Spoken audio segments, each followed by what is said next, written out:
Salut, c'est Gilles de Presse. Chaque vidéo a une conclusion qui change tout. Si tu passes la fin, tu rates l'essentiel. Alors reste jusqu'à la dernière seconde, tu verras, ça vaut le coup. On y va? Bonjour, bienvenue à Gilles de Presse. Aujourd'hui, violence et intolérance dans les écoles en 2026. Analyse complète du climat scolaire au Québec. Dans les écoles du Québec, quelque chose a changé. Les enseignants le sentent, les directions le constatent. Les élèves le vivent. Depuis quelques années, un climat plus dur, plus tendu, plus hostile s'installe dans plusieurs établissements. Ce n'est pas un phénomène isolé, ce n'est pas une impression, c'est une réalité documentée, vécue et désormais impossible à ignorer en 2026. C'est un phénomène qui s'intensifie. Les témoignages d'enseignants se multiplient. Propos intolérants, gestes irrespectueux, attaques verbales, comportements décomplexés. Une étude menée auprès de 110 enseignants dans près de 200 écoles révèle une hausse marquée des manifestations d'intolérance, allant de remarques sexistes à des gestes hostiles envers des comités de diversité. Ces comportements, autrefois marginaux, deviennent plus fréquents, plus visibles, plus assumés. Ce glissement fragilise le climat scolaire déjà mis à l'épreuve par les défis post-pandémiques, les tensions sociales et la surcharge du personnel éducatif. Les enseignants en première ligne. Deuxième point. Dans les classes, ce sont les enseignants qui encaissent les premiers chocs. Certains rapportent des insultes, des propos dégradants, des remises en question de leur autorité ou de leurs compétences. D'autres racontent des situations où des élèves s'en prennent à l'initiative liée à la diversité ou à l'inclusion.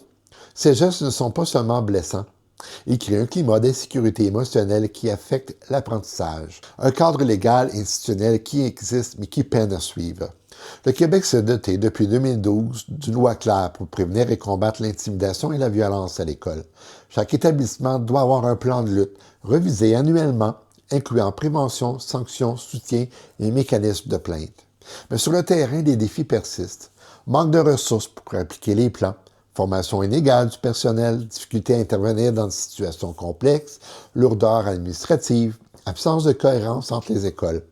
Les intentions sont là, les outils existent, mais la réalité dépasse souvent la capacité d'intervention. Les causes profondes. Un phénomène multifactoriel. La violence et l'intolérance en milieu scolaire ne surgissent pas du néant. Elles s'inscrivent dans un contexte social plus large. Polarisation croissance dans l'espace public, discours hostiles normalisés sur les réseaux sociaux, fatigue psychologique post-pandémie, pression économique et sociale sur les jeunes, manque de modèles d'empathie et de dialogue, fragilisation de liens entre famille et école. Les écoles ne sont pas isolées du reste de la société, elles en sont le reflet, parfois amplifié. Les conséquences sur les élèves. Un climat violent ou intolérant a des effets directs sur la baisse du sentiment de sécurité, diminution de la motivation scolaire, isolement des élèves vulnérables, augmentation du stress et de l'anxiété, normalisation des comportements hostiles. On fait comme si c'était normal.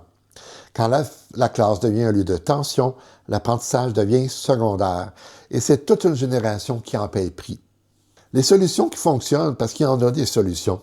Les recherches québécoises montrent que certaines approches donnent des résultats concrets. Je vous en nomme. Des programmes de prévention structurés et continus. Formation du personnel sur les meilleures pratiques. Intervention rapide et cohérente. Implication des parents. Oui, les parents. Climat scolaire positif et cohérent. Collaboration entre écoles, santé et services sociaux. La clé n'est pas une mesure unique, mais c'est une approche globale qui va englober donc l'ensemble de ces solutions-là, soutenues, cohérentes et partagées par toute la communauté éducative. Le rôle essentiel de la communauté. Une école, c'est pas une bulle.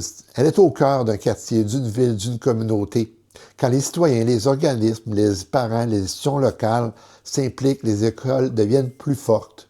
Les initiatives locales, mentorat, activités parascolaires, soutien aux familles, espaces de dialogue, contribuent à réduire la violence en renforçant le tissu social autour des jeunes à l'école. En conclusion, comprendre pour agir. La violence dans les écoles n'est pas une fatalité. Il y a des solutions. C'est un signal. Toutefois, un appel à mieux comprendre, mieux soutenir, mieux intervenir. Les enseignants ne peuvent pas porter seuls ce poids. Les élèves ne peuvent pas affronter seuls ces tensions. La société entière doit s'engager parce qu'une école sécuritaire, respectueuse et inclusive n'est pas seulement un lieu d'apprentissage, c'est le fondement d'une société plus juste, plus forte, plus humaine. C'était Gilles de Presse. Merci.